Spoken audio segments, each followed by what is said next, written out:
If you're tired of overgiving, of shrinking yourself to be chosen, of feeling like love, peace, or abundance is something you have to earn, I want you to know this. You're not broken. You're just unpracticed in believing you matter. There is a way to live differently. And this is exactly why I created You Matter, an 8-week, soul deep course to help you remember your worth, reclaim your power, and rewrite every relationship in your life, starting with the one you have with yourself. Enrollment is now open. You can find more information on my website, www.lindsaymorlock.com. Come walk with me on this journey, and I'll show you how your worthiness was never up for debate. The world is waking up, and you finding your way here today is no coincidence. The spirit world always has a way of guiding us where we most need to be at the absolute perfect time. I'm your host, Lindsay Morlock, and you're listening to the Guided Podcast, where we explore how the spirit world works on our behalf to guide us along our paths. This is where you'll learn how to live a life that is both conscious and connected, so you can supercharge your pathway to healing and open to life's magic and miracles. Come along this journey to see how guided you truly are.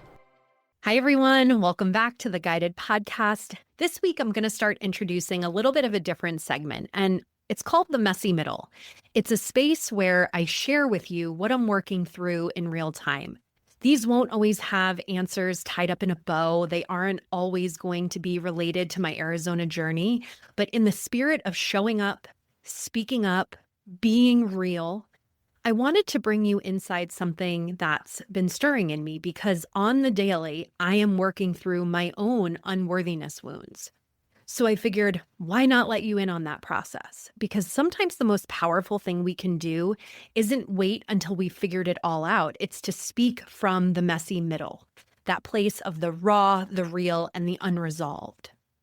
So anytime we go through rupture in relationship, or there's kerfluffles in our connections with people, there are always two truths. There is your truth and the other person's truth. And what I've been sitting with lately is how painful it is when someone else's truth distorts who you really are, especially when that person has never taken the time or shown the desire to truly see you.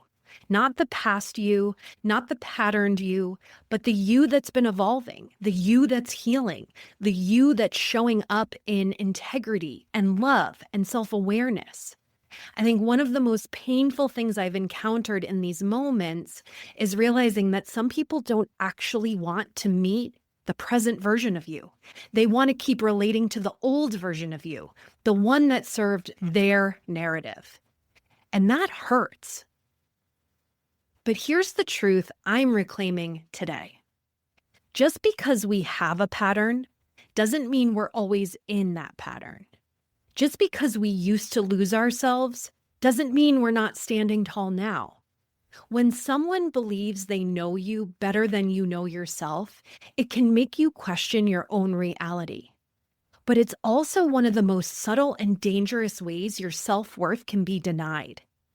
And so I had to get really honest with myself before hitting record today. I needed to be clear that I'm not sharing this for validation or to quote unquote set the record straight, but rather sharing it so that my silence doesn't swallow me whole again. I'm sharing it because my pain no longer wants to live quietly inside me. So I'm not sharing this from a place of a wound, but sharing it from a place of reflection, right? How can this truth live with purpose? How can I give this truth oxygen? It wants to be witnessed. And being witnessed doesn't mean convincing anyone. Being our truth doesn't require demanding or taking sides. Being our truth means letting our stories exist in the light, even if no one's looking, even if no one listens.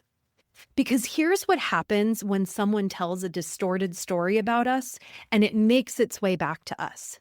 Our nervous system relives it. The ache returns. The wound reopens. And so we tell our stories not for retaliation, but for reclamation. We speak not to control the narrative, but to own our wholeness. And this is what reclaiming our worth can look like. It looks like letting your truth exist in the world, even if no one believes it. It looks like refusing to keep hiding your growth to protect someone else's curated image. It looks like allowing yourself to be seen fully, seen clearly, even if no one else is looking. It's tender, this edge, right? It's the part of us that still aches when people don't want to know the real us, when they dismiss us and overlook us and hold us in the past version of ourselves. But this part doesn't need shame. It needs holding. It needs witnessing.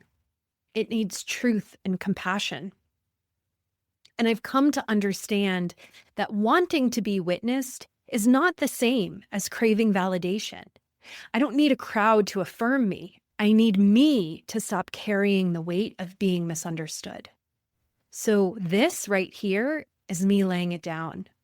I quadruple check with spirit before I share anything publicly. I ask, is this mine to share? Is this still about me and my growth? Is this from a place of love? Is this holding myself in deep integrity and authenticity? And when the answer is yes, I share it. Because I know what it's like to silence myself, to keep other people comfortable. I know what it's like to hold it all inside until the dam literally breaks. And recently on a walk, Spirit showed me an image of how my words are literally erupting out of me like champagne from a bottle because the truth doesn't want to stay hidden anymore, and it can't stay hidden anymore. And what's interesting is that I notice the more I speak, the safer I feel. The safer I feel, the more I connect. And the more I connect, the more I remember my story matters. Your story matters. Every single story deserves the light. So if you've ever been afraid to speak your truth, if you've ever been gaslit, erased, misunderstood, if you've ever shrunk yourself to maintain someone else's comfort or reputation, this is your invitation. You don't have to keep carrying the weight of your silence. You don't have to keep protecting people who are never protecting you. You don't need permission to let your story breathe. So let this be your moment to reclaim the worth that was chipped away every single time you were told you were too much, too sensitive, too dramatic, or too wrong. Your story doesn't have to be polished to be powerful. It just needs to be true. And if you're ready to start reclaiming your worth, one truth at a time, then stay close because this space was built for that. Because your worth was never up for debate, and your voice, it was never meant to stay silent. Until next time, bye for now.